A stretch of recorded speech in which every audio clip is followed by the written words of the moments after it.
Assalamualaikum warahmatullahi wabarakatuh. Jumpa lagi pada pembelajaran Bahasa Indonesia bersama Bu Laila.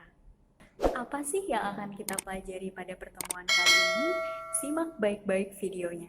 Pada pembelajaran kali ini, kita akan membahas mengenai struktur dan ciri kebahasaan teks berita. Jadi, setelah kalian mengikuti pembelajaran hari ini, kalian nantinya diharapkan bisa menjelaskan kembali struktur dari teks berita dan kalian diharapkan bisa menganalisis atau menemukan ciri-ciri kebahasaan dari teks berita yang nantinya kalian baca melalui teks beritanya. Apa saja sih yang akan kita pelajari pada hari ini? Ada 2 subbab yang akan kita bahas. Yang pertama yaitu struktur dari teks berita.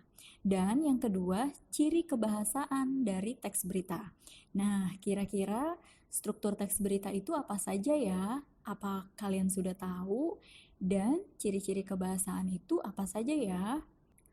Mengapa sih kita perlu mempelajari dari teks berita dan juga ciri kebahasaannya?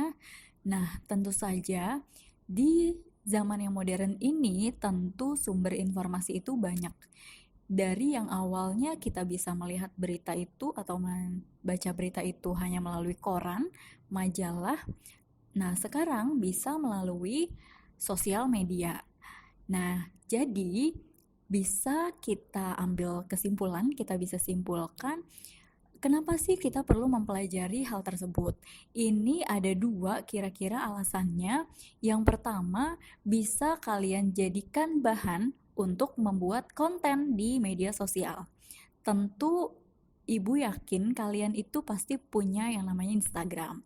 Nah, bagaimana kita bisa memberikan berita-berita, memberikan tulisan-tulisan yang bisa bermanfaat untuk orang lain, yang bisa memberikan informasi tambahan untuk orang lain.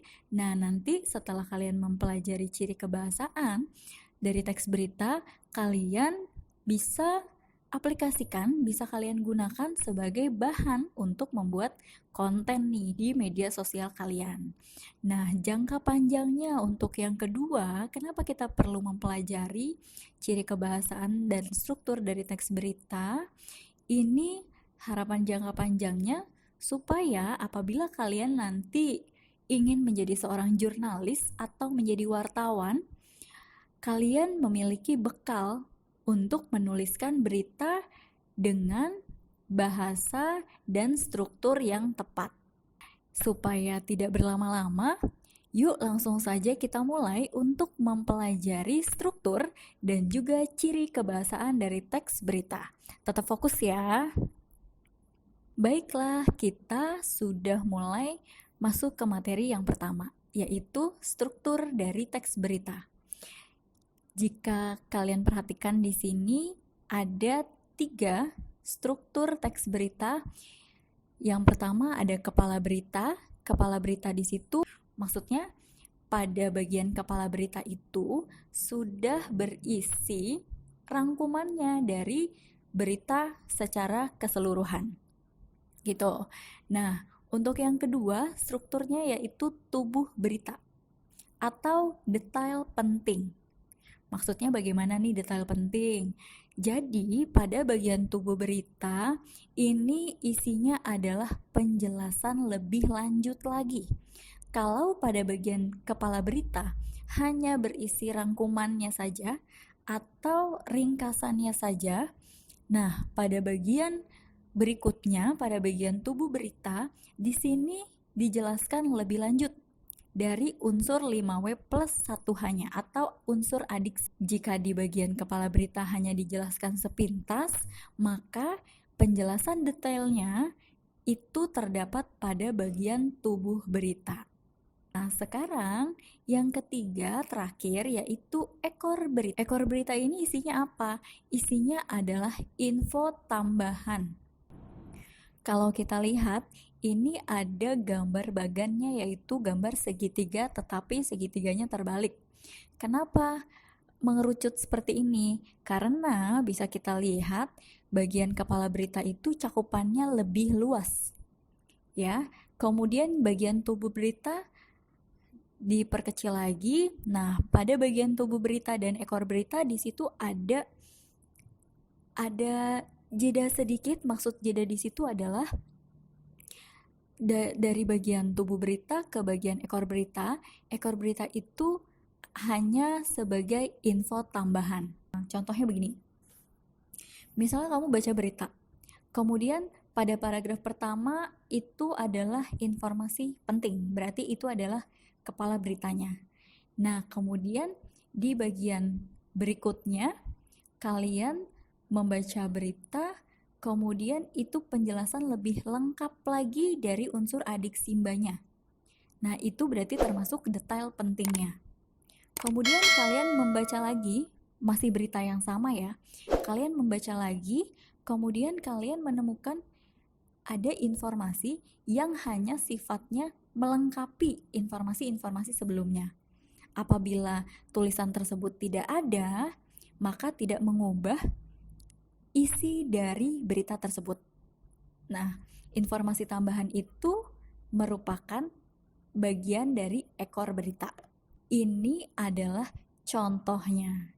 Nih, apabila kita perhatikan bagian-bagiannya di sini yang berwarna kuning itu jika kita baca bersama, di situ dari bagian yang berwarna kuning sudah bisa kita temukan apa sih yang diberitakan, kemudian siapa saja yang terlibat, mengapa hal tersebut bisa terjadi, dan apa dampaknya atau bagaimana kondisinya setelah hal itu terjadi.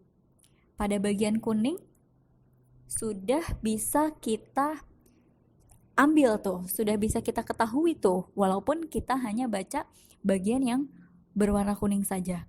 Oleh sebab itu, karena bagian yang berwarna kuning itu sudah mewakili informasi dari keseluruhan beritanya, maka itu merupakan bagian dari kepala berita. Nah, yang tidak Ibu beri warna atau yang bertanda panah warna merah itu adalah bagian tubuh berita. Karena di situ isinya adalah penjelasan lebih lanjut lagi dari unsur adik simbanya. Begitu. Selanjutnya untuk yang berwarna biru, ya, yang berwarna biru itu apabila kita hilangkan kalimat-kalimat itu, maka berita tersebut tidak berubah informasinya. Sehingga itu bisa kita masukkan sebagai ekor berita.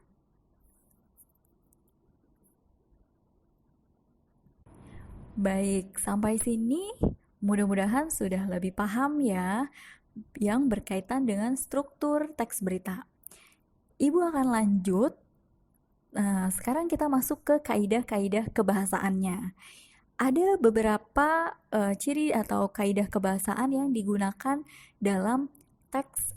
Baik, sampai sini mudah-mudahan sudah lebih paham ya yang berkaitan dengan struktur teks berita. Sekarang kita lanjut ya. Hal yang akan kita bahas berikutnya yaitu kaidah-kaidah kebahasaan teks berita. Jadi, di dalam teks berita yang akan digunakan atau yang nantinya digunakan, yang pertama yaitu bahasa baku. Penggunaan bahasa baku dalam teks berita dikarenakan bahasa baku lebih mudah dipahami oleh umum. Kenapa teks berita harus menggunakan bahasa baku? Karena tujuan dari teks berita itu dibuat untuk menginformasikan peristiwa yang terjadi dan disampaikan kepada halayak ramai atau masyarakat umum. Kemudian, ciri kebahasaan atau kaidah kebahasaan yang kedua yaitu menggunakan kalimat langsung. Nah, tentunya kalian harus pahami ciri dari kalimat langsung itu yang seperti apa.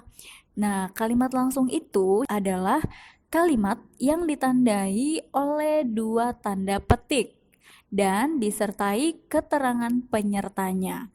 Contohnya seperti apa? Contohnya ini, ada dua kalimat yang A dan yang B.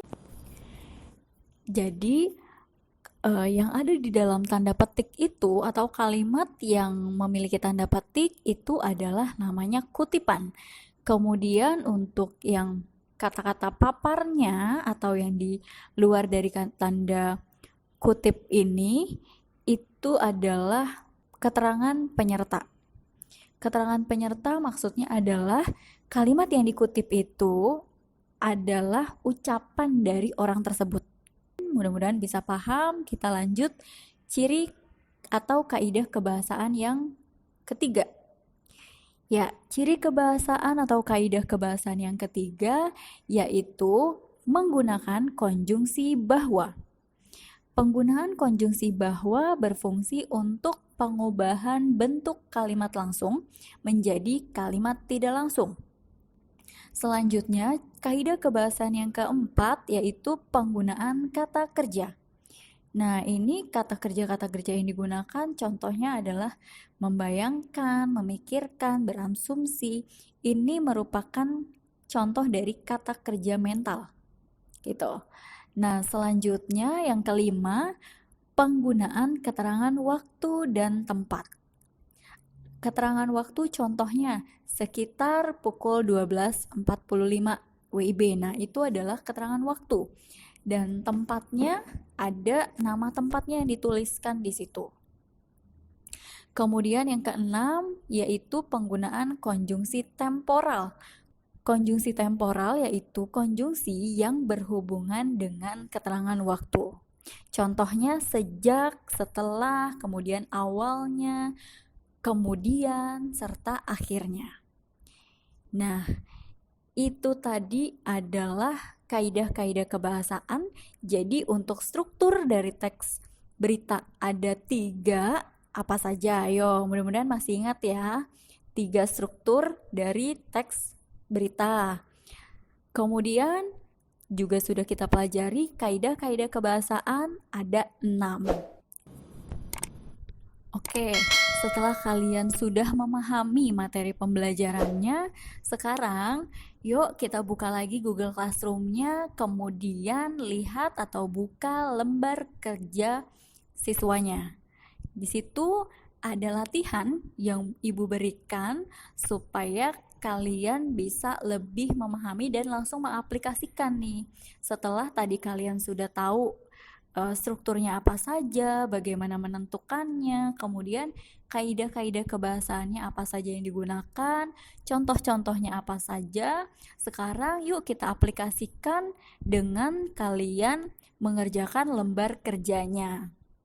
Begitu, supaya kalian bisa langsung betul-betul mencari nih, menemukan nih, dan kalian buktikan sendiri ciri kebahasaan di dalam teks berita itu betul nggak sih ada kalimat langsung, betul nggak sih kata kerja temporal, kata kerja mentalnya yang digunakan, yang mana sih penerapan atau penggunaan konjungsi waktu dalam teks berita. Nah, kalian bisa berlatih seperti itu. Ya, harus tetap semangat ketika belajar dari rumah karena prinsipnya kita tetap harus mengukir prestasi walaupun ada di masa pandemi ini. Gitu, bisa ya? Oke, mudah-mudahan semuanya masih bisa tetap semangat dan kita sama-sama bisa terus berprestasi walau saat ini kita dalam situasi di masa pandemi. Gitu. Ya, baiklah, mungkin sudah cukup untuk materi pembelajarannya. Sekarang tinggal kalian bagaimana mengaplikasikannya, coba latihannya supaya bisa lebih paham lagi nih. Ya, itu saja mungkin dari Ibu. Kita bertemu lagi pada pembelajaran bahasa berikutnya ya, dengan pembahasan yang mudah-mudahan lebih menarik tentunya. Kalau misalnya kalian memang punya ide harus membahas apa nih untuk tambahan, untuk selingan dalam pembelajaran bahasa Indonesia khususnya, nah kalian langsung saja tulis di kolom komentar ya. Jangan lupa tekan tombol jempolnya untuk menyukai video ini. Mungkin ada saran yang harus kalian berikan, mungkin ada saran yang ingin kalian berikan untuk ibu lebih baik lagi dalam membuat video pembelajaran. Gitu, bisa silakan kalian tuliskan di kolom komentar ya, dengan kalimat menanggapi yang sesuai dengan apa yang sudah kita pelajari pada pertemuan sebelumnya nih, bagaimana cara menanggapi gitu ya, jadi bisa diaplikasikan. Baiklah, mungkin itu saja. Mudah-mudahan kita bertemu lagi pada pembelajaran berikutnya. Terima kasih semuanya. Wassalamualaikum warahmatullahi wabarakatuh.